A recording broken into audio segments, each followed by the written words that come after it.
خواتین و حضرات السلام علیکم۔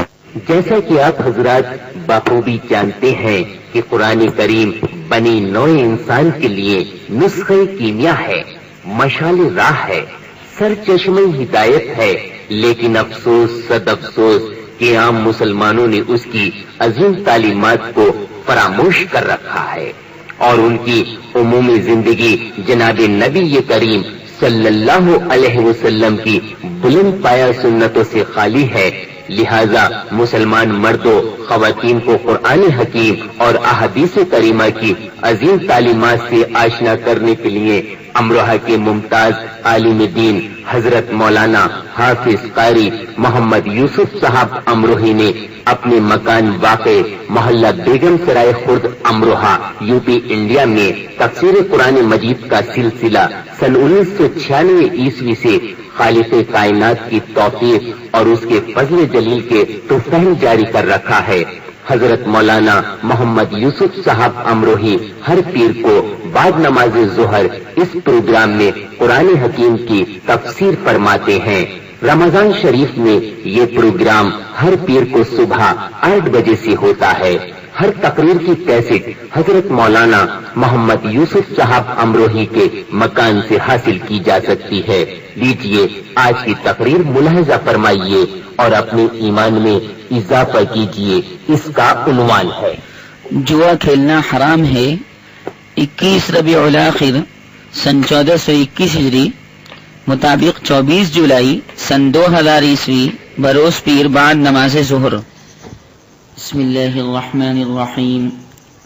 الحمد للہ العلی العظیم القاہر الملک السلطان القادر هو الأول والآخر والباطن والظاهر عالم الغيب والشهادة والمطلع على الضمائر والسرائر خلق فقدر وشرع فيسر فكل عبد إلى ما قدره وقضاه عليه الصائر لا يعزب عن سمعه أقل أنين ولا تخفى عليه حركات الجنين ولا يحجب بصره ساتر فسبحانه من إله أوجد المخلوقين بقدرته ودبرهم بحكمته وهو لأقوالهم سامع وإليهم ناظر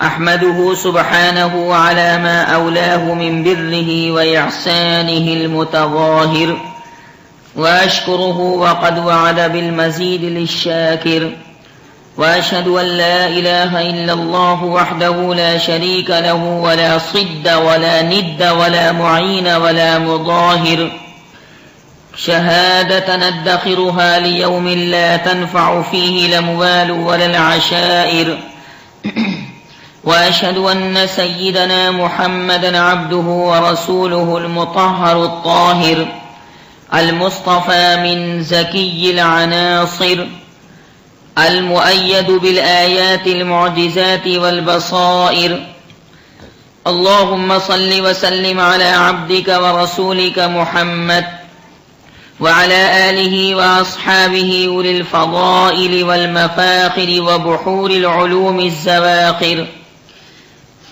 أما بعد فأعوذ بالله السميع العليم من الشيطان الرجيم بسم الله الرحمن الرحيم يسألونك عن الخمر والميسر قل فيهما إثم كبير ومنافع للناس وإثمهما أكبر من نفعهما ويسألونك ماذا ينفقون قل العفو كذلك يبين الله لكم الآيات لعلكم تتفكرون رب اشرح لي صدري ويسر لي أمري واحلل عقدة من لساني يفقه قولي علم الإنسان ما لم يعلم رب زدني علما۔ خواتین و حضرات، قادر مطلق نے، بادشاہ مطلق نے انسانوں کے استعمال کے واسطے بہت سی چیزیں دنیا کے اندر پیدا فرمائی ہیں۔ انسان کو اللہ سبحانہ و تعالی نے پیدا فرمایا اپنی قدرت کاملہ سے، حضرت آدم علیہ الصلاۃ والسلام کو پیدا فرما کر انسانیت کے سلسلے کو جاری اور ساری فرمایا، اور پھر انسان کے اوپر اپنی عبادت کو لازم کر دیا، لاگو کر دیا، واجب قرار دے دیا، فرض قرار دے دیا، اور یہ بات فرض فرما دی کہ مجھ خدا کے سوا کسی کے سامنے سجدہ مت کرنا، مجھ خدا کے سوا کسی کے سامنے اپنی آرزویں پیش مت کرنا، دعائیں مت مانگنا۔ جو کچھ آپ کو کہنا ہے، جو کچھ آپ کو پیش کرنا ہے، وہ اللہ سبحانہ و تعالی کی بارگاہ میں پیش کریں۔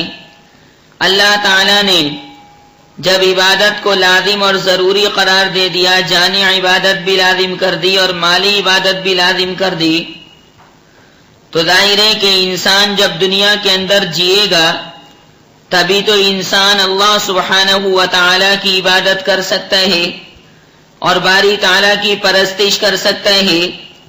جب انسان دنیا کے اندر جیے گا ہی نہیں، اس کے لیے اس کی ضروریات کو مہیا نہیں کیا جائے گا، تو وہ کس طرح اللہ سبحانہ و تعالی کی عبادت کر سکتا ہے؟ اس لیے آسمان زمین کے پیدا کرنے والے خدا نے، صناع زمین و زمانے، خلاق مکین و مکان انسان کے لیے اسباب زندگی کو بھی دنیا کے اندر پیدا فرما دیا۔ کپڑے ہیں، لتے ہیں، کھانے پینے کی چیزیں ہیں، اسی طرح رہنے کے لیے مکانات ہیں، پھل ہیں، پھول ہیں، ترکاریاں ہیں، اناج ہے، غلہ ہے۔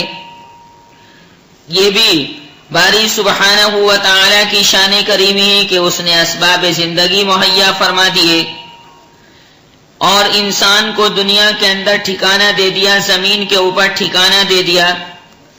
کلام پاک کے 8ویں پارے میں اسی مضمون کو باری تعالی نے ارشاد فرمایا ہے، وَلَقَدْ مَكَّنَّاكُمْ فِي الْأَرْضِ وَجَعَلْنَا لَكُمْ فِيهَا مَعَايِشَ قَلِيلًا مَا تَشْكُرُونَ۔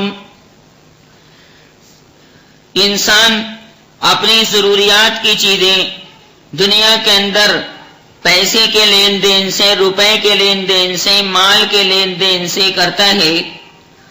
اپنی ضرورت کی چیز کے لیے بازار جاتا ہے، مارکیٹ جاتا ہے، میلے میں جاتا ہے، ہاٹ میں جاتا ہے، پیسہ دے کر ضرورت کی چیز خرید لیتا ہے۔ کسی کو غلے کی ضرورت پڑتی ہے، وہ غلہ خرید لیتا ہے۔ کسی کو اناج کی ضرورت پڑتی ہے، وہ پیسہ دے کر اناج خرید لیتا ہے۔ کسی کو کپڑے کی ضرورت پڑتی ہے، وہ پیسہ دے کر، مال دے کر، روپیہ دے کر کپڑا خرید لیتا ہے۔ کسی کو کسی اور چیز کی ضرورت پڑتی ہے۔ انسانوں کو اللہ تعالیٰ نے مختلف مزاج والا بنایا ہے، ضروریات بھی انسانوں کی مختلف ہیں، لہذا انسان مارکیٹ کے اندر جا کر مختلف چیزیں خریدتے ہیں اپنی اپنی ضرورت کے مطابق اور اپنی اپنی احتیاج کے مطابق۔ اب سوال یہ ہے کہ یہ پیسہ انسان کے پاس کہاں سے آئے، یہ مال انسان کے پاس کہاں سے آئے؟ ایک طریقہ تو اس مال کو حاصل کرنے کا جائز ہے کہ آدمی خرید و فروخت کرے، دکانداری کرے، بیع و شراء کا معاملہ کرے اور اسی طرح جائز طریقے سے سوداگری کرے، تجارت کرے۔ اللہ سبحانہ و تعالی کی خاطر جو لوگ تجارت کرتے ہیں، باری تعالی کی خاطر جو لوگ تجارت کرتے ہیں، سوداگری کرتے ہیں، دکانداری کرتے ہیں، وہ دکانداری اور وہ تجارت ان لوگوں کو اللہ سبحانہ و تعالی کی یاد سے نہیں روکتی، باری تعالی کی یاد سے غافل نہیں کرتی، بلکہ وہ اللہ سبحانہ و تعالی کی یاد کے اندر اس تجارت کے اندر مشغول رہتے ہوئے بھی برابر لگے رہتے ہیں اور ذرہ برابر بھی اللہ سبحانہ و تعالی کے بنائے ہوئے قوانین کے خلاف نہیں کرتے۔ اس لیے جو باری تعالیٰ کے محبوب بندے ہیں، کلام پاک کے اندر ان کی یہی شان بیان فرمائی گئی ہے 18ویں پارے میں سورہ نور کے اندر، اللہ نے ارشاد فرما رکھا ہے بڑی وضاحت کے ساتھ، رجال لا تلہیہم تجارۃ ولا بیع عن ذکر اللہ وإقام الصلاة لا تلہیہم تجارۃ ولا بیع عن ذکر اللہ وإقام الصلاة وإیتاء الزکاة یخافون یوما تتقلب فیہ القلوب والابصار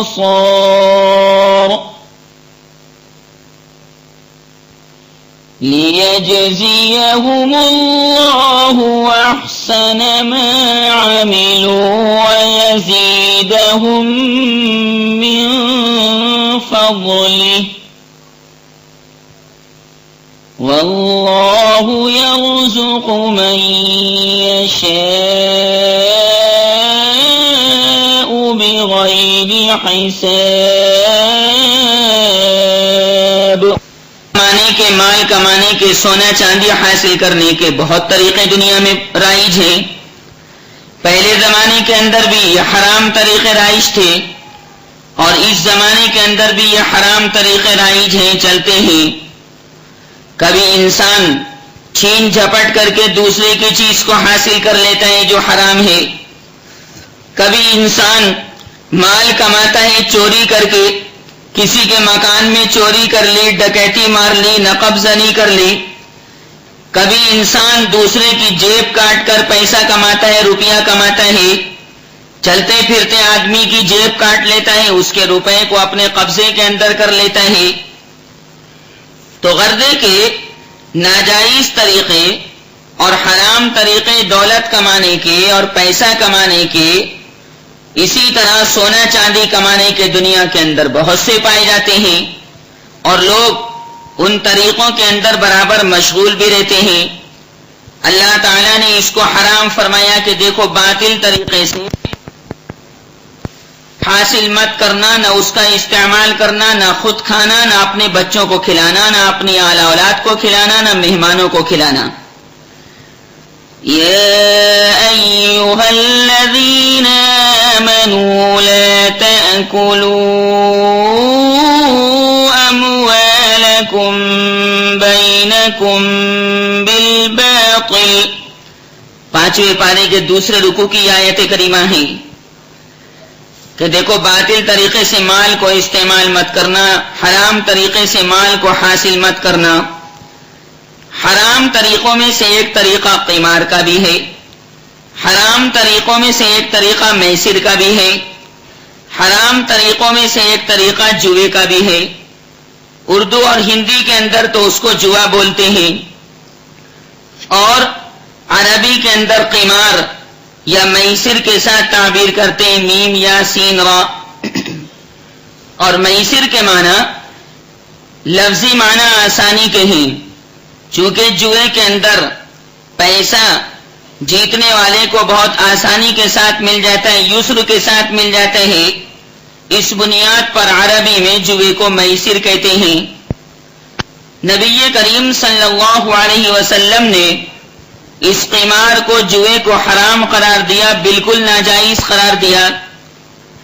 اور اسی طرح کلام پاک کے اندر باری سبحانہ و تعالی نے دوسرے پارے میں سورہ بقرہ کے اندر جو آج کے درس کی آیت کریمہ ہے، اور 7ویں پارے کے اندر سورہ مائدہ میں باری تعالی نے اس جوئے کو اور قمار کو حرام فرما دیا ہے، ناجائز فرما دیا ہے۔ لیکن لوگ پھر بھی سٹے بازی کے ذریعے، جوئے بازی کے ذریعے مال کو کماتے ہیں، مال کو حاصل کرتے ہیں۔ کلام پاک کے دوسرے پارے میں سورہ بقرہ کے اندر اللہ نے فرمایا ہے، يَسْأَلُونَكَ عَنِ الْخَمْرِ وَالْمَيْسِرِ قُلْ فِيهِمَا وإثم كبير ومنافع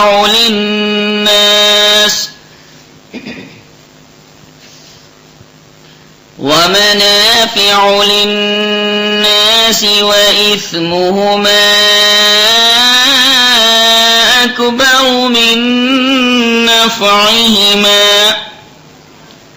یہ لوگ اے محمد صلی اللہ علیہ وسلم آپ سے شراب کے بارے میں اور جوئے کے بارے میں سوال کرتے ہیں کہ آیا شراب پینا حرام ہے یا حلال ہے، یا اسی طرح جوا کھیلنا حلال ہے یا حرام ہے؟ تو آپ فرما دیجئے کہ شراب کے اندر بھی اور جوئے کے اندر بھی بہت بڑا گناہ ہے. اگرچہ ظاہری طور سے زائل ہو جانے والے فوائد بھی ان کے اندر رکھے گئے ہیں، لیکن ان کے فوائد کے مقابلے میں ان کا گناہ، ان کا ضرر، ان کا نقصان بے انتہا زیادہ ہے. نبی کریم صلی اللہ علیہ وسلم کے زمانے میں بھی لوگ جوا کھیلتے تھے، اور جوئے کی انہوں نے عجیب و غریب صورت نکال رکھی تھی. اس زمانے کے اندر یعنی نبی کریم صلی اللہ علیہ وسلم کے زمانے کے اندر جوا کھیلنے کا خاص طریقہ تھا کہ جوئے کے لیے 10 تیر 10 ناموں سے متعلق تھے، اور تیر کے نام پر کچھ حصے 1 یا 2 یا 3 یا زیادہ مقرر تھے، اور بعض تیر بالکل بے حصے کے تھے جن پر کوئی حصہ مقرر نہ تھا. ان تیروں کو رلا ملا کر ایک ایک آدمی کے نام سے ایک ایک تیر کسی شخص سے اٹھواتے تھے. جس آدمی کے نام پر جس قسم کا تیر نکل آیا وہی اس کا حصہ ہوتا تھا، اور اس تیر پر جتنے حصے مقرر تھے وہ ان حصوں کا مالک سمجھا جاتا تھا، اور جس آدمی کے نام پر بے حصے کا تیر نکلتا وہ بالکل محروم رہتا تھا. اسی کے ساتھ ساتھ ان لوگوں کی ایک عادت یہ تھی کہ ایک اونٹ ذبح کر کے کاٹ کر اس کو یعنی اونٹ کو ان تیروں کے مقررہ حصوں کے مطابق تقسیم کرتے تھے، اور جس آدمی کے نام بے حصے کا تیر نکلتا ایک طرف تو وہ اونٹ کے گوشت سے محروم رہتا تھا، اس کو حصہ نہیں دیتے تھے گوشت میں سے، اور دوسری طرف اونٹ کی قیمت بھی اسی کو ادا کرنی پڑتی تھی. اس خاص قسم کے قمار کو قرآن پاک میں میسر کہا گیا ہے. میسر وہ اونٹ جو جوئے کے لیے ذبح کر کے تقسیم کیا جائے. یہ اس زمانے کا جوا تھا.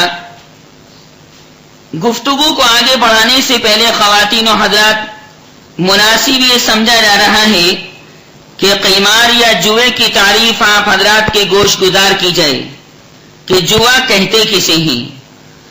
عربی زبان کی مشہور کتاب المنجد کو ہم کھولتے ہیں. اس میں لکھا ہوا ہے کہ القمار كل لعب يشترط فيه ان يأخذ الغالب من المغلوب شيئا سواء كان بالورق او غيره. یعنی جوا ہر ایسا کھیل ہے جس کے اندر یہ شرط لگا دی جائے کہ جیتنے والا ہارنے والے سے کچھ لے گا، چاہے یہ ہار جیت پتوں کے ذریعے ہو یا یہ ہار جیت کسی دوسری چیز کے ذریعے ہو. اور شرعی اعتبار سے بھی جوئے کی حقیقت یہی ہے. مشہور کتاب فقہ کی شامی کے اندر ہے کہ القمار من القمر الذي يزيد وينقص وسمي القمار قمارا لأن كل واحد من المقامرين ممن يجوز أن يذهب ماله إلى صاحبه ويجوز أن يستفيد مال صاحبه. یعنی قمار کا لفظ قمر بمعنی چاند سے بنا ہوا ہے اور چاند گھٹتا بڑھتا ہے. ایسے جوئے کے اندر کبھی کسی کا مال گھٹتا ہے کبھی کسی کا بڑھتا ہے. اسی طرح جوا کھیلنے والوں میں ہر آدمی کے ہر دم گھٹنے بڑھنے کا امکان رہتا ہے کہ اس کا مال اس کے مد مقابل کو مل جائے یا اس کا اس کی طرف چلائے. بہرحال خواتین و حضرات، اللہ سبحانہ و تعالی نے اور نبی کریم صلی اللہ علیہ وسلم نے اس قمار کو اور جوئے کو ہمیشہ ہمیشہ کے واسطے حرام فرما دیا ہے کہ جیتنے والا ہارنے والے سے لے. بعض مرتبہ کیا ہوتا ہے کہ انسان جانوروں کی ہار جیت کرتا ہے، انسان مرغوں کی ہار جیت کرتا ہے، انسان مرغوں کا کھیل کرواتا ہے، لڑائی کرواتا ہے، مقابلہ کرواتا ہے۔ ایک آدمی کا مرغا دوسرے آدمی کا مرغا، ان دونوں کا مقابلہ ہوتا ہے، اور یہ شرط لگ جاتی ہے کہ اگر تمہارا مرغا ہار جائے گا میرے مرغے سے تو تمہیں 1000 یا 2000 یا 5000 روپے دینے پڑیں گے۔ اب جس کا مرغا لڑائی کے اندر ہار جاتا ہے، ظاہر سی بات ہے کہ اس کا مرغا ہارے بھی، معاشرے کے اندر اس کے اوپر تالیاں بھی پٹیں، اور ساتھ ساتھ وہ ہارنے والا اس کو 1000 یا 2000 روپے بھی دے، جتنا بھی شرط کے طور پر طے ہو جائے۔ اسی طرح کبھی کبھی لوگ جو جوا کھیلتے ہیں، قمار کا ارتکاب کرتے ہیں، وہ مختلف انداز سے کرتے ہیں۔ ایک نے دوسرے آدمی سے بازی لگائی کہ دیکھو ہم دونوں کے اندر بھاگ ہوتی ہے، ہم دونوں دوڑتے ہیں، اگر تم ہار گئے تو تمہیں 5000 روپے مجھے دینے پڑیں گے، اور اگر میں ہار گیا تو میں تمہیں دے دوں گا۔ اس طرح کی دو طرف سے شرط لگانا شریعت اسلامیہ کے اندر حرام ہے۔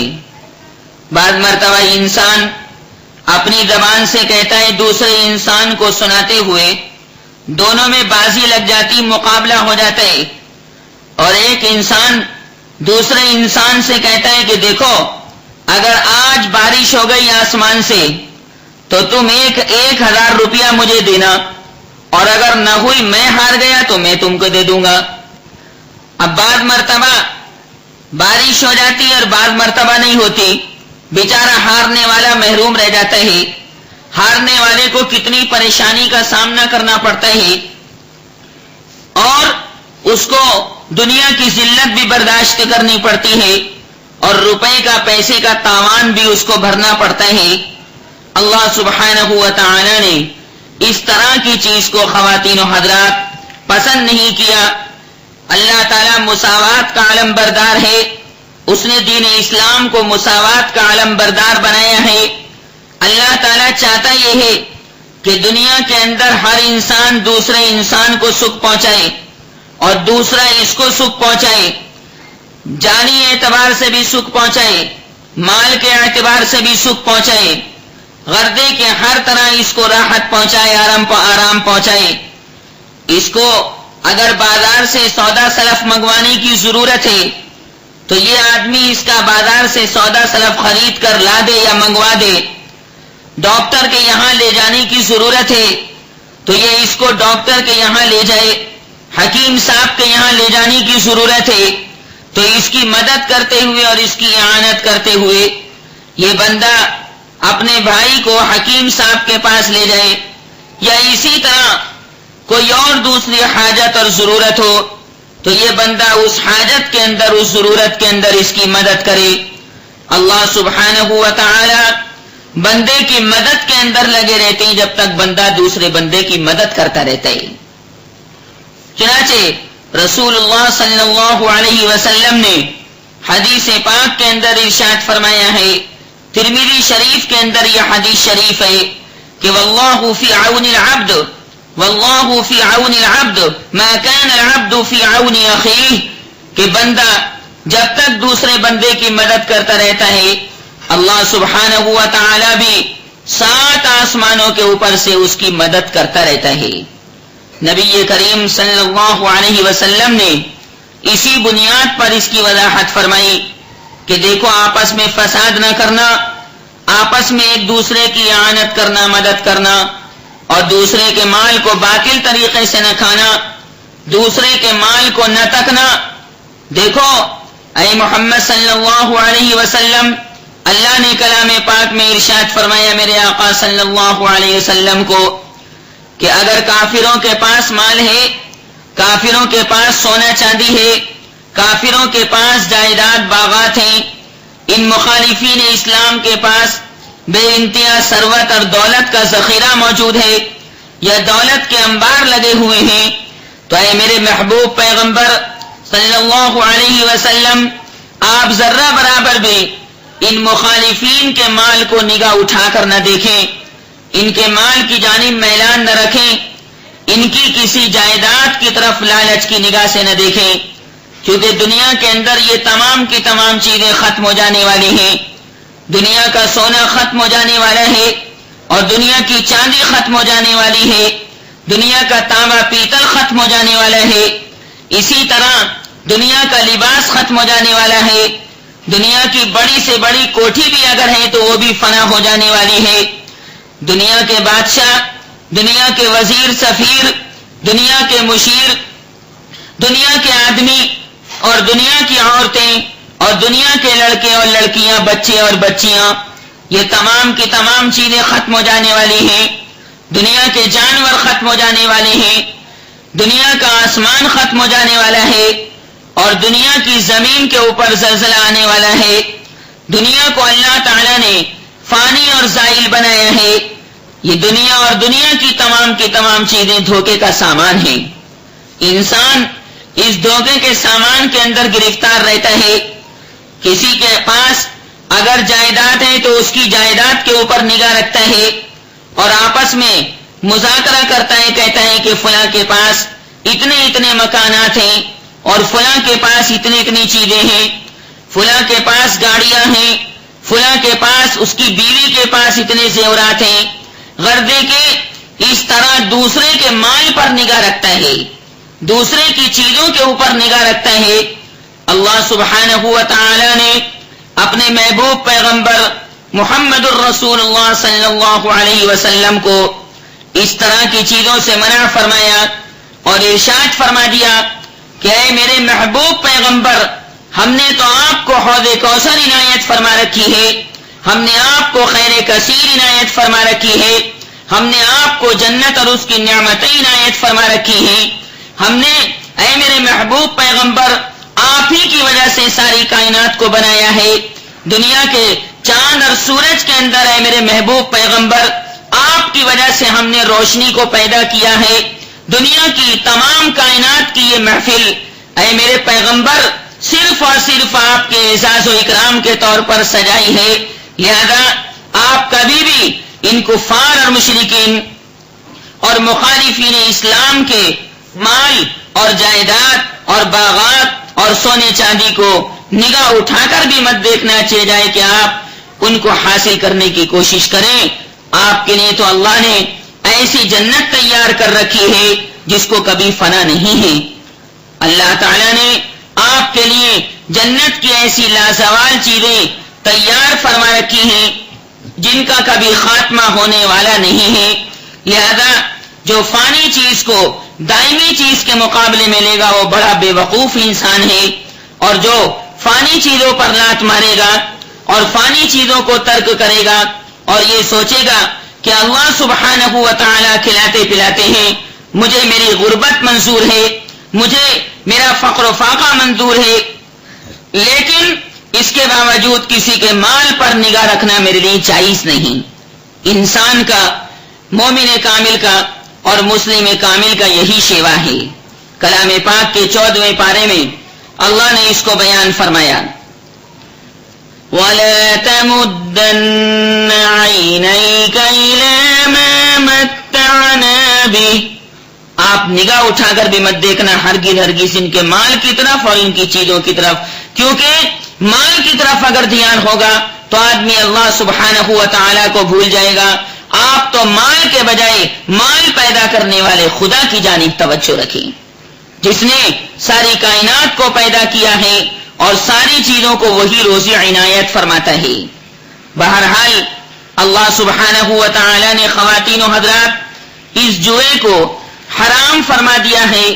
باری تعالی نے اس کے اندر جو نقصانات ہیں وہ نبی کریم صلی اللہ علیہ وسلم کی زبانی بیان فرما دیے ہیں۔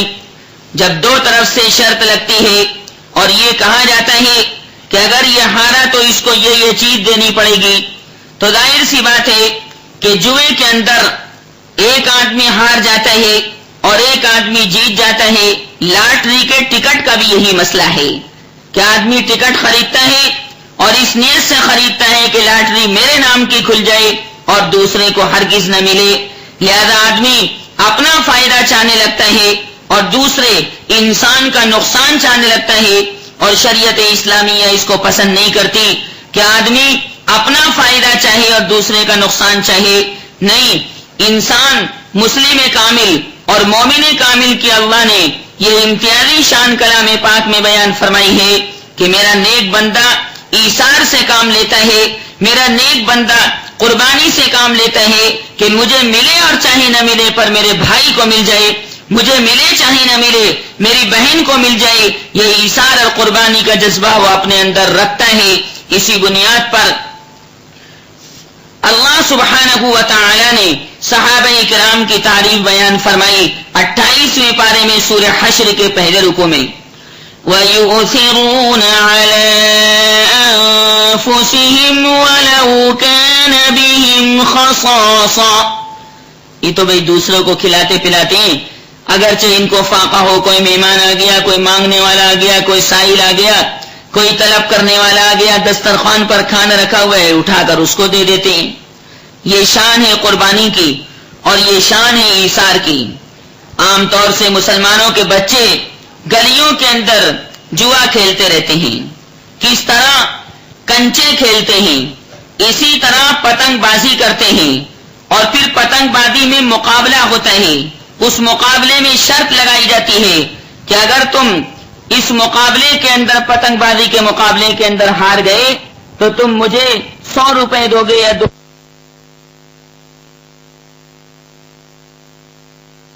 کے بچے گلے کھیلتے ہیں اور گلے کھیلنے کے اندر بھی یہی شرط لگا لی جاتی ہے، مقابلہ ہوتا ہے. کبھی گیڑیوں کا کھیل کھیلتے ہیں اور اسی جوئے کی نیت سے کھیلتے ہیں اور یہی شرط لگا کر کھیلتے ہیں. بچپن کے اندر ماں باپ اپنے بچوں کو گلے کھیلتے ہوئے دیکھتے ہیں، بچوں میں مقابلہ ہو جاتا ہے. نبی کریم صلی اللہ علیہ وسلم کے ارشادات کی وضاحت حضرات صحابہ کرام رضوان اللہ تعالی علیہ مجمعین نے کی ہے. حضرت عبداللہ ابن عباس، حضرت عبداللہ ابن عمر، حضرت قتادہ، حضرت معاویہ ابن صالح، حضرت عطاء اور حضرت طاووس نے ارشاد فرمایا ہے کہ المیسر القمار حتی لعب الصبیان بالکعاب والجوز، یعنی ہر قسم کا قمار میسر ہے، یہاں تک کہ بچے جو لکڑی کے گٹکوں سے کھیل کھیلتے ہیں اور بچے اخروٹ کے ذریعے سے جو کھیل کھیلتے ہیں اور پھر آپس میں شرط لگا دیتے ہیں کہ ہارنے والا ہمیں چائے پلائے گا یا ہارنے والا ان 50 آدمیوں کو یا 100 آدمیوں کو چائے پلائے گا یا ہارنے والا ان آدمیوں کو کھانا کھلائے گا. اب چاہے اس کی جیب میں پیسہ ہو کھانا کھلانے کے واسطے یا نہ، وہ بیچارہ ہارتا بھی ہے، ذلت کا منہ بھی دیکھتا ہے اور اپنا روپیہ پیسہ بھی کھانے کے اندر خرچ اس کو کرنا پڑتا ہے. اس لیے ایسا معاملہ کہ جس کے اندر نفع نقصان کا پتہ ہی نہیں اور وہ دو طرف سے لگا لیا جاتا ہے، اللہ تعالیٰ نے اس کو ناجائز فرمایا ہے. باری تعالیٰ نے نبی کریم صلی اللہ علیہ وسلم کے ذریعے اس کا حال بیان فرمایا ہے. صحیح مسلم کے اندر اللہ سبحانہ و تعالیٰ کے برگزیدہ پیغمبر جناب نبی کریم صلی اللہ علیہ وسلم کا ارشاد نقل کیا گیا ہے کہ میرے آقا صلی اللہ علیہ وسلم نے فرمایا کہ جو آدمی چوسر کھیلتا ہے، جو آدمی چوسر جوا کھیلتا ہے، وہ گویا سور کے گوشت اور خون میں اپنے ہاتھ رنگتا ہے. یہ نبی کریم صلی اللہ علیہ وسلم کا ارشاد ہے. اور حضرت علی کرم اللہ وجہہ نے ارشاد فرمایا کہ شطرنج جوئے کے اندر داخل ہے. یہ تمام کی تمام وضاحتیں اسلامی کتب کے اندر موجود ہیں. قمار کے اندر، جوئے کے اندر بے انتہا انسان کے اوپر برے اثرات پڑتے ہیں. جوئے کا کھیل سارا کا سارا اس پر دائر ہے کہ ایک آدمی کا فائدہ دوسرے کے نقصان پر موقوف ہے. جیتنے والے کا نفع ہی نفع، ہارنے والے کے نقصان ہی نقصان کا نتیجہ ہوتا ہے. کیونکہ اس کاروبار سے یعنی جوئے سے کوئی دولت بڑھتی نہیں، وہ اس طرح منجمد حالت کے اندر رہتی ہے. اس کھیل کے ذریعے یعنی جوئے کے ذریعے ایک کی دولت دوسرے کے پاس آنن فانن پہنچ جاتی ہے. اس لیے اللہ تعالیٰ نے اس جوئے کو حرام فرمایا ہے۔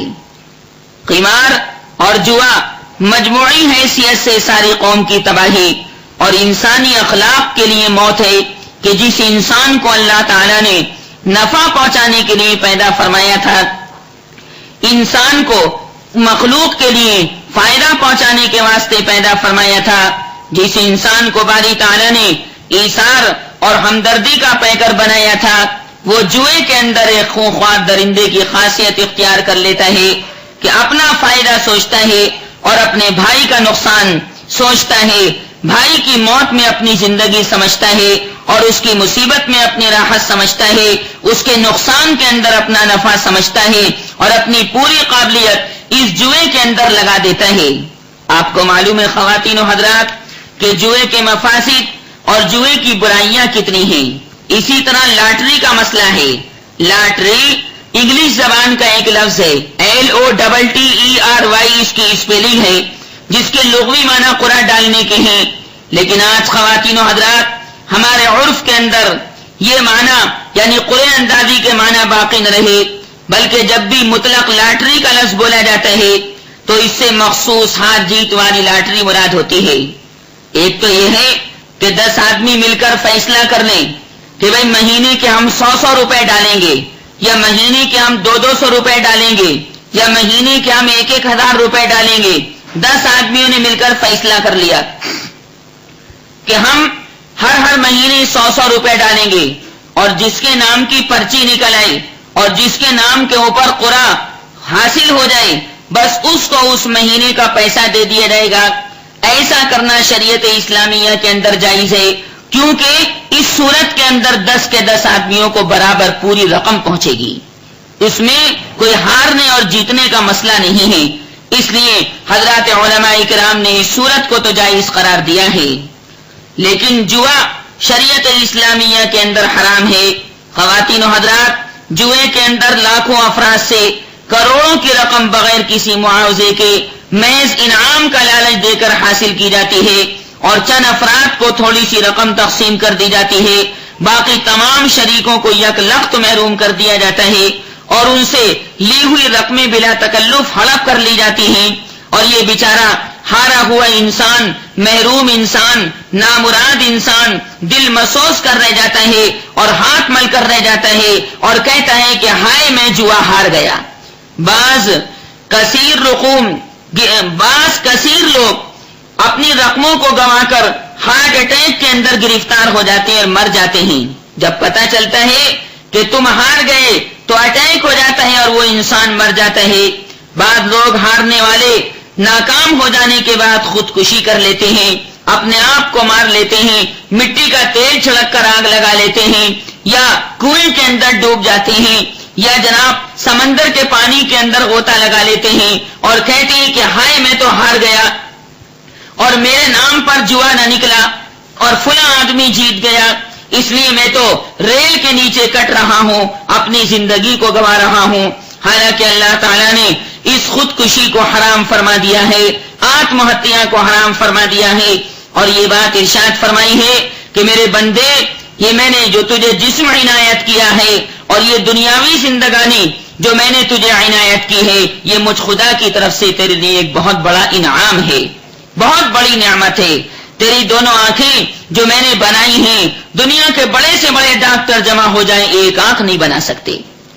میں نے تیری ناک جو بنائی ہے، بڑے سے بڑے ڈاکٹر جمع ہو جائیں لیکن ناک نہیں بنا سکتے، ہونٹ نہیں بنا سکتے، بڑے سے بڑے ڈاکٹر جمع ہو جائیں انسان کا گردہ نہیں بنا سکتے، انسان کا معدہ نہیں بنا سکتے، انسان کی آنتیں نہیں بنا سکتے، انسان کا دل نہیں بنا سکتے، انسان کے پھیپھڑے نہیں بنا سکتے، انسان کی انگلیاں نہیں بنا سکتے، انسان کا گوشت نہیں بنا سکتے۔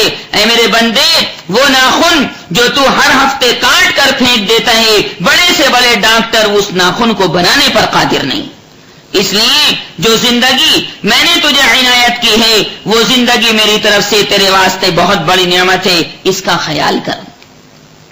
جبھی تو اسلام کے اندر علاج اور معالجے کو ضروری قرار دیا گیا کہ آدمی بیمار پڑ جائے، کسی بیماری کے اندر گرفتار ہو جائے تو علاج کرنا سنت ہے، ہوگا وہی جو اللہ چاہے گا، ہوگا وہی جو باری تعالیٰ چاہیں گے، لیکن علاج کرنے کو سنت قرار دیا گیا اور فرمایا اپنے جسم کے روگ کو دور کرنے کے لیے دوائی کا استعمال کر، دوائی تو ہی استعمال کرے گا اور باری تعالیٰ 7 آسمانوں کے اوپر سے شفا تجھے عنایت کرے گا۔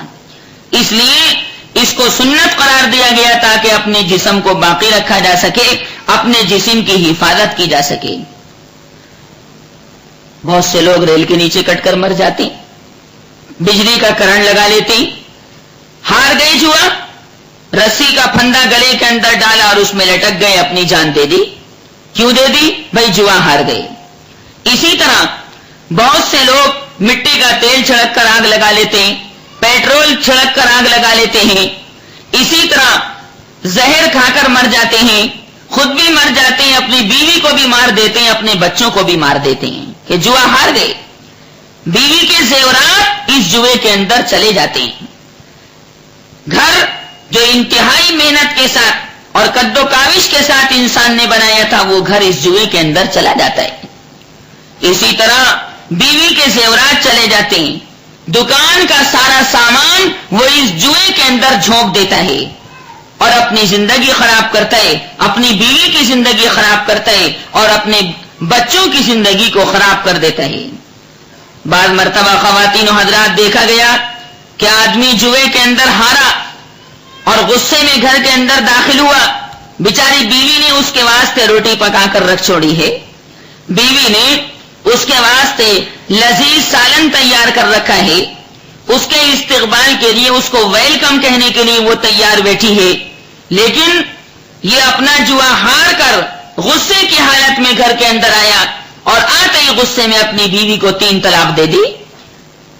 ایسا بھی ہوتا ہے کہ بعض مرتبہ جوئے میں ہارا ہوا انسان اپنی بیوی کو کھو بیٹھتا ہے، اپنی بیوی کو غصے میں آ کر طلاق دے دیتا ہے اور جب 3 طلاقیں اس کے اوپر پڑ جاتی ہیں تو وہ نکاح سے خارج ہو جاتی ہے، بغیر حلالے کے اب اس کے ساتھ نکاح کرنا درست نہیں۔ اپنی بیوی کو بلا قصور اسی وجہ سے طلاق دے دیتے ہیں۔ بعض لوگوں کے بارے میں دیکھا گیا کہ جوا ہار کر آئے اور گھر کے اندر آنے کے بعد بیوی کے کپڑوں کے اوپر مٹی کا تیل چھڑکا اور اس کو آگ لگا دی اور بیوی کو جلا دیا۔ ایسے لوگ بھی ہوتے ہیں کیونکہ اس نے اپنے پاس رکھے ہوئے پیسے اور روپے اور سونے چاندی کی چیزیں لاٹری کھیلنے کے واسطے یا جوا کھیلنے کے واسطے شوہر کو نہیں دی تھی۔ کتنے لوگوں نے اپنی تجارتیں برباد کر دی اس جوئے کے چکر میں، کتنے لوگوں نے اپنے مکانات گروی رکھ دیے اور وہ مکانات چھڑا نہ سکے، کتنے لوگ ایسے ہیں کہ جنہوں نے اپنے باغات گروی رکھ دیے اس جوئے کے چکر میں اور اپنے باغات وہ چھڑا نہ سکے، کتنے تو ایسے کہ حیا سے گزر کر اس جوئے کے پیچھے دیوانے بن گئے کہ گئے تھے بازار سے ترکاری لینے کے لیے، بازار سے ترکاری لینے کے واسطے گئے تھے یا آٹا خریدنے کے واسطے گئے تھے، پر راستے میں دیکھا کہ جوا چل رہا ہے، اس میں شریک ہو گئے، لاٹری کا ٹکٹ خرید لیا اور جب لاٹری کا ٹکٹ خرید کر آئے یا جوئے کے اندر حصے دار بن کر آئے اور بیوی نے پوچھا کہ آٹا نہیں لائے، بیوی نے پوچھا ترکاری نہیں لائے، تو پھر بیوی کو ڈنڈے سے مارا۔ اسی طرح گھر کے اندر اس دن چولہا نہیں جلا، بچے بھوکوں سو گئے، بیوی بھوکوں سو گئی، بیوی نے پڑوسی سے قرض آٹا مانگا تو وہ بھی یہ کہہ کر نہیں ملا کہ 1 روز ہوا 2 روز ہوا، یہ تو روز روز کا انہوں نے دھندا بنا لیا، یہ تو لاٹری کھیلتے جوا کھیلتے، ان کو شرم نہیں آتی کہ جناب اپنا روپیہ پیسہ جوئے کے اندر جھونک رہے ہیں اور بیوی بھوکوں مر رہی ہے، جس کا خرچہ شریعت اسلامیہ نے ان کے اوپر لازم کیا ہے۔ کتنے گھر خواتین و حضرات اس جوئے کے چکر میں جہنم کا نمونہ بن گئے کہ روز روز اس بات پر میاں بیوی میں تو میں ہو رہی ہے۔ بیوی کہتی ہے کہ کب تک لاٹری کی آس لگا کر اور جوئے کی جیت کی آس لگا کر پیسے گنواؤ گے اور کب تک تم بال بچوں کو بھوکا رکھو گے، اب تو باز آ جاؤ اس جوئے سے۔ دیکھو محنت کرو، مزدوری کرو، کمانے میں دل لگاؤ، آمدنی کو گھریلو ضروریات میں خرچ کرو، مگر شوہر صاحب ایسے ہیں کہ روزانہ صبح سے شام تک جو کمایا وہ جوئے کی نظر کر دیا، لاٹری کی نظر کر دیا۔ خواتین و حضرات، کتنے نوجوان ایسے ہیں جو جوا کھیلنے کی دھن میں چور بن گئے کہ ماں باپ نے روزانہ خرچے کو پیسہ دیا، ماں باپ نے روزانہ خرچے کو روپیہ دیا، مگر اس نے وہ روپیہ جوئے کے اندر لگا دیا، نہ ماں کو پتا چلا اور نہ باپ کو پتا چلا۔ اسی طرح اخباری مہم میں اور اسی طرح رسالے کے مہم میں ان کے اندر بھی جو جوا چلتا ہے وہ بھی ناجائز اور حرام ہے۔ معمہ بازی کرنا شریعت اسلامیہ کے اندر درست نہیں۔ اس طرح بہت سے نوجوان، بہت سے لڑکے جوا کھیلتے کھیلتے ڈاکو بن گئے، چور بن گئے، حالانکہ شریعت اسلامیہ کے اندر ڈکیتی مارنا اور چوری کرنا حرام ہے۔ اگر کوئی آدمی کسی دوسرے کی 10 درہم یا 10 درہم سے زائد کی چیز چرائے گا تو اس کا ہاتھ کاٹ دیا جائے گا۔ یہ چور کی سزا شریعت اسلامیہ کے اندر ہے۔ اگر غور سے دیکھا جائے تو کتنے لوگ دنیا کے اندر، ہمارے ہندوستان میں بھی، یورپ کے ممالک میں بھی اور دوسرے علاقوں کے اندر بھی اس جوئے کی نظر چڑھتے چلے گئے۔ اللہ تعالیٰ نے اس کے اندر بہت زیادہ نقصانات رکھے ہیں۔ باری سبحانہ و تعالیٰ نے 7ویں پارے کے اندر دوسرے رکوع میں اس کی تفصیل جو بیان فرمائی ہے، اس تفصیل کو اگر غور سے دیکھا جائے تو اس سے تمام کی تمام چیزیں عیاں ہو جاتی ہیں۔ اللہ تعالیٰ نے اس جوئے کو بت پرستی کے درجے میں رکھا اور فرمایا کہ جتنا گناہ اللہ کے علاوہ کسی اور کی عبادت کرنے پر ملتا ہے، اتنا ہی گناہ جوا کھیلنے والے کو ملتا ہے۔ یہ کلام پاک کی آیت کریمہ سے مضمون ثابت ہے، اور فرمایا کہ یہ جوا ایک پلید کی چیز ہے، ایک گندی چیز ہے، شیطان کا ایک کام ہے، اور شیطان تو یہی چاہتا ہے کہ انسانوں کو ہر وقت میں برباد کرتا رہوں، لڑکوں کو بھی اور لڑکیوں کو بھی، مردوں کو بھی عورتوں کو بھی۔ بعض لوگ دوسروں کا پیسہ دبا دبا کر اپنی زندگی پالتے ہیں، بعض لوگ ادھار لے لے کر، قرضہ لے لے کر اپنی بیوی بچوں کا پیٹ پالتے ہیں اور ادائیگی کی کوئی نیت ہی نہیں ہوتی، دوسرے کے اوپر دھائی دیتے ہیں، دوسرے کے پیسے کو ایک معمولی سی چیز سمجھ کر استعمال کرتے رہتے ہیں، حالانکہ حلال پیسہ بڑی محنت سے ملتا ہے۔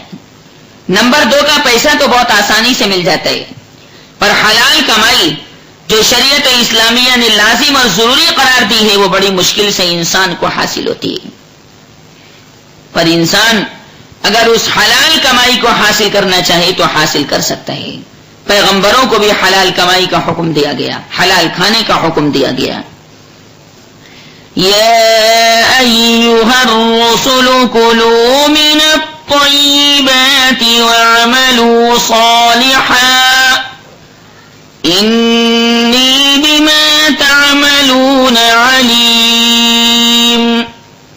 پیغمبرو، پاک چیزیں کھاؤ، حلال چیزیں کھاؤ اور نیک اعمال کرتے رہو، تمہاری نیت کو میں خدا جانتا ہوں۔ اگر تم حلال کمائی کی فکر میں لگے رہو گے اور اللہ سبحانہ و تعالی سے حلال روزی کا مطالبہ کرو گے، اللہ گھر بیٹھے تمہیں حلال روزی پہنچائے گا۔ اگر تو ہی نہ چاہے تو بہانے ہزار ہیں۔ جو آدمی حرام کے اندر خود ہی گرفتار ہونا چاہے تو اس کی بدبختی ظاہر سی بات ہے، بڑی بدبختی ہوگی، اس میں اللہ تعالیٰ کی طرف سے اس بندے پر کوئی ظلم نہیں۔ باری تعالیٰ نے ارشاد فرمایا ہے کہ تم لوگ جوئے سے بچتے رہنا۔ دیکھو، اگر جوئے سے بچو گے تو تمہیں کامیابی ملے گی، اور اگر جوئے کو کھیلتے رہو گے تو تمہیں ہر طرح کا نقصان پہنچے گا، جائیداد کا بھی نقصان پہنچے گا، باغات کا بھی نقصان پہنچے گا، دکان کا نقصان بھی پہنچے گا، تجارت کا نقصان بھی پہنچے گا، ساری جمع کی ہوئی رقم تمہاری برباد ہو جائے گی، قارون کا خزانہ بھی تمہارے پاس ہوگا تو وہ اس جوئے کی نظر ہو جائے گا۔ اس لیے اس سے بچتے رہنا۔ اللہ نے ارشاد فرمایا 7ویں پارے کے دوسرے رکوع میں سورہ مائدہ کے اندر، یا ایھا الذین آمنوا انما الخمر والمیسر والانصاب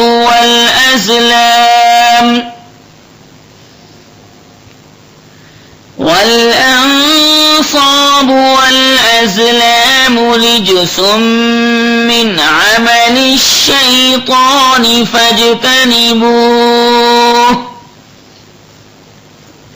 فاجتنبوه لعلكم تفلحون إنما يريد الشيطان أن يوقع بينكم العداوة والبغضاء في الخمر والميسر ويصدكم عن ذكر الله وعن الصلاة فهل أنتم منتهون. ایمان والو، دیکھو شراب اور جوا اور اسی طرح بت پرستی اور اسی طرح جوئے کے تیر جو تم استعمال کرتے ہو، یہ سب پلیدگی ہیں، پلیدگی یعنی شیطان کے اعمال میں سے عمل ہیں. لہذا فاجتنبوہ لعلکم تفلحون، تم اس جوئے سے اور ان تمام چیزوں سے بچتے رہنا تاکہ تم کامیاب ہو جاؤ. جو آدمی جوئے کا ارتکاب کرتا ہے نقصان ہی نقصان، جو آدمی بت پرستی کرتا ہے نقصان ہی نقصان، دنیا کا بھی اور آخرت کا بھی. اسی طرح جو آدمی شراب پیتا ہے، دنیا کا بھی نقصان، آخرت کا بھی نقصان، دنیا میں بھی پٹائی، آخرت میں بھی پٹائی. جوا کھیلنے والا معاشرے کے اندر بالکل ذلیل ہو جاتا ہے. لوگ اس کو اپنی لڑکی دینے کے لیے تیار نہیں ہوتے. کہتے ہیں کون اس جواری کو اپنی لڑکی دے، کون اس سٹا کھیلنے والے کو اپنی لڑکی دے.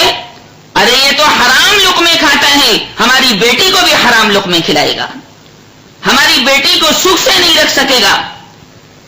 اس لیے معاشرے کے اندر کوئی اس کو اپنی بچی، اپنی لڑکی دینے کے واسطے تیار نہیں ہوتا. فرمایا پلیدگی ہے، اور جب پلید چیز اندر جائے گی تو دل کے اندر بھی ناپاکی آئے گی، اور جب دل ناپاک ہو جاتا ہے تو ساری باڈی ناپاک ہو جاتی ہے، سارا جسم ناپاک ہو جاتا ہے. اور جب دل کی دنیا برباد ہو جاتی ہے اور دل کے اندر سے نور نکل جاتا ہے تو پھر انسان وہ تمام کام کرنے پر ایگری اور تیار ہو جاتا ہے جو اس کو نہیں کرنے چاہیے. پھر چوری کرنا بھی اس کے لیے آسان. دل جب برباد ہو جاتا ہے اس کے لیے قتل کرنا بھی آسان. دل جب برباد ہو جاتا ہے دیوار پھلانگ کر دوسرے کے گھر میں ناجائز طریقے سے داخل ہونا اس کے لیے آسان بن جاتا ہے. دل کی دنیا جب برباد ہو جاتی ہے تو دوسروں کو بری نگاہ سے دیکھنا اس کے لیے آسان بن جاتا ہے.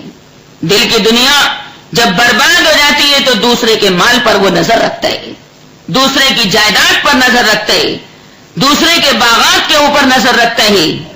جیب کاٹنا اس کے لیے آسان بن جاتا ہے، ظلم کرنا اس کے لیے آسان بن جاتا ہے. جب دل کی دنیا برباد ہو گئی اور اس کے اوپر غلاف چڑھ گیا تو اب سمجھانے والے کا سمجھانا بھی اس کو نفع نہیں پہنچاتا، نصیحت کرنے والے کی نصیحت بھی اس کو کوئی نفع نہیں پہنچاتی، کوئی فائدہ نہیں پہنچاتی، بلکہ الٹا اس کو ڈانٹتا ہے. کہتا ہے بڑے آئے سمجھانے والے، بڑے آئے ہم کو دین کی تبلیغ کرنے والے، اور بڑے آئے ہم کو دین کی تعلیم کرنے والے، جاؤ بھاگو یہاں سے. اس طرح جو اللہ کے دین کو پیش کرتا ہے اس کو بھی جناب بری نگاہ سے، حقارت کی نگاہ سے وہ دیکھتا ہے. فرمایا کہ میرے بندو ہوشیار ہو جاؤ، یہ جوا شیطانی کام ہے اور شیطان تمہارا کھلا ہوا دشمن ہے. وہ تمہیں قعر مذلت کے اندر گرانا چاہتا ہے، وہ تمہیں ضلالت اور گمراہی کے اندر گرانا چاہتا ہے. شیطان چاہتا یہ ہے کہ میرے بندو تم مجھ رحمان خدا سے دور ہو جاؤ، حالانکہ میں تمہیں کھلاتا پلاتا ہوں، حالانکہ تمام کی تمام روزی میں تم کو عطا کرتا ہوں، ساری کائنات کا کارخانہ میں خدا چلا رہا ہوں، میں ہی قابل تعریف ہوں. شیطان قابل ذلت ہے، میں قابل صد ستائش ہوں، قابل مدح سرائی ہوں، اور شیطان ضلالت اور گمراہی کا مرکز ہے.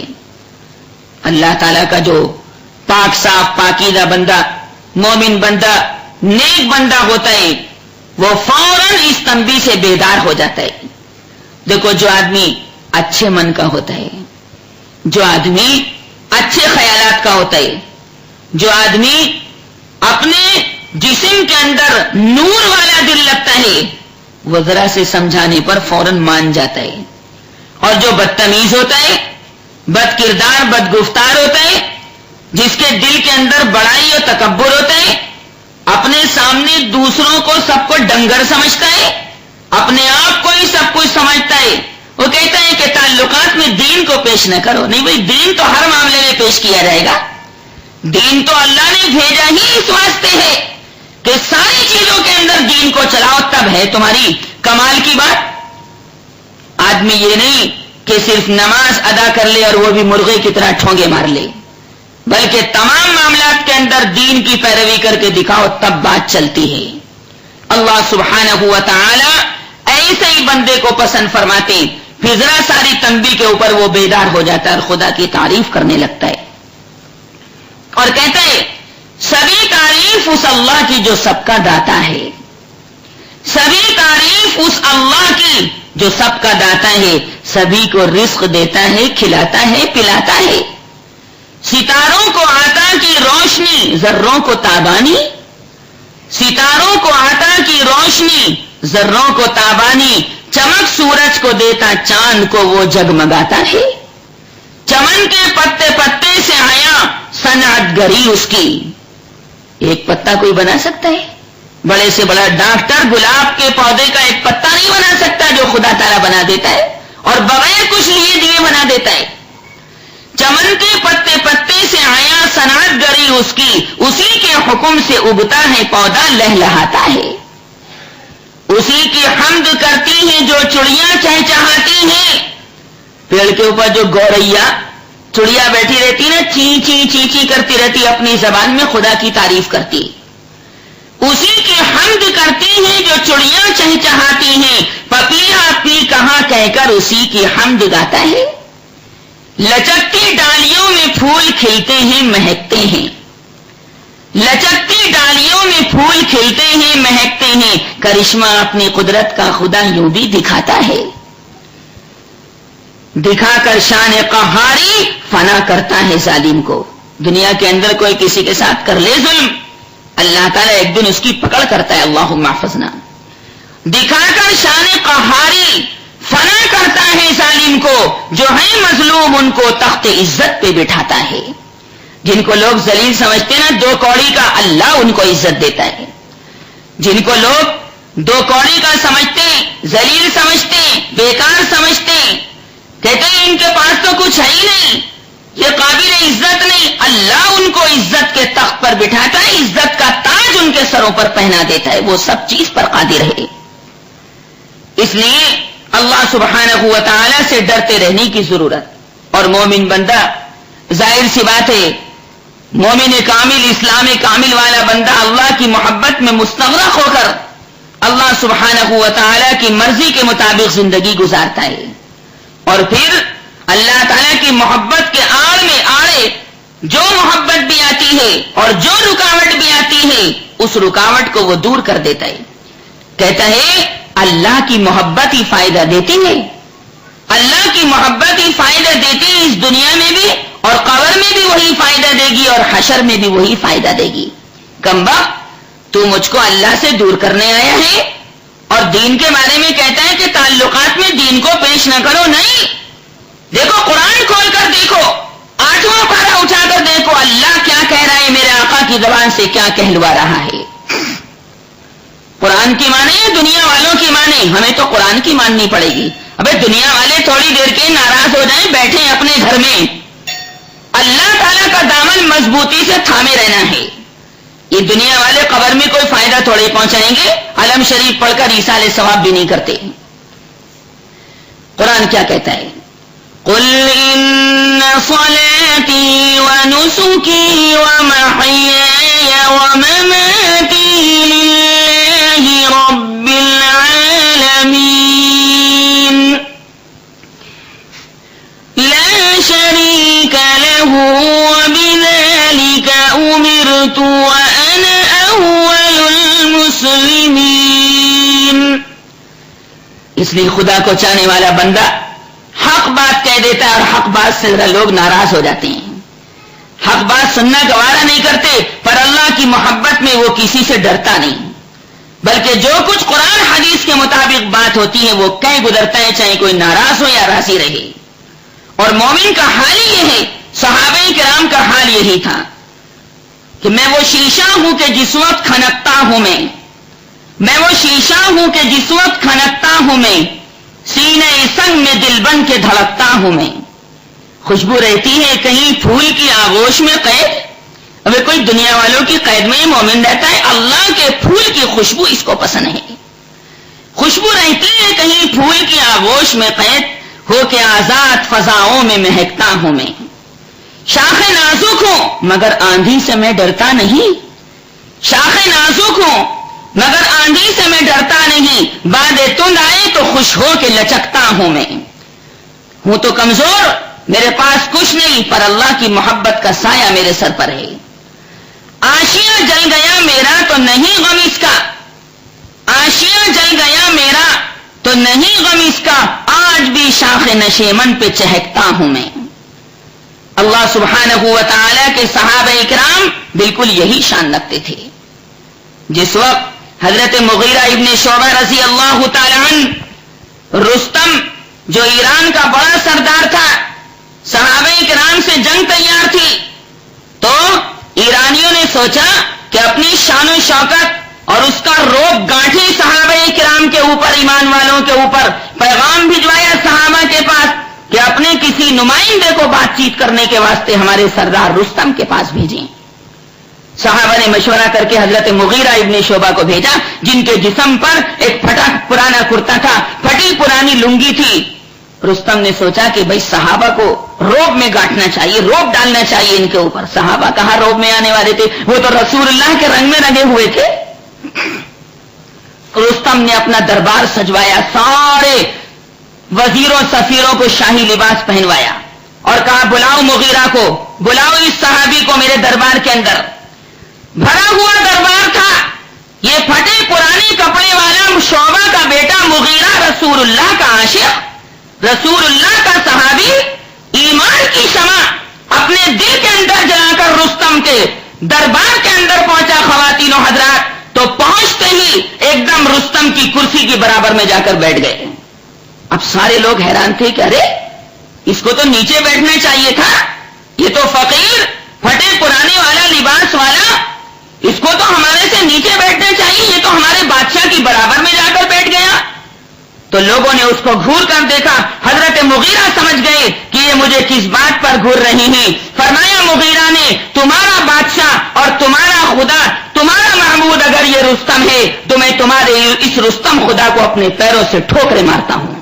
بھرے دربار میں اعلان کر دیا کہ میں خدا کا بندہ ہوں، تمہارے سردار کا بندہ نہیں ہوں۔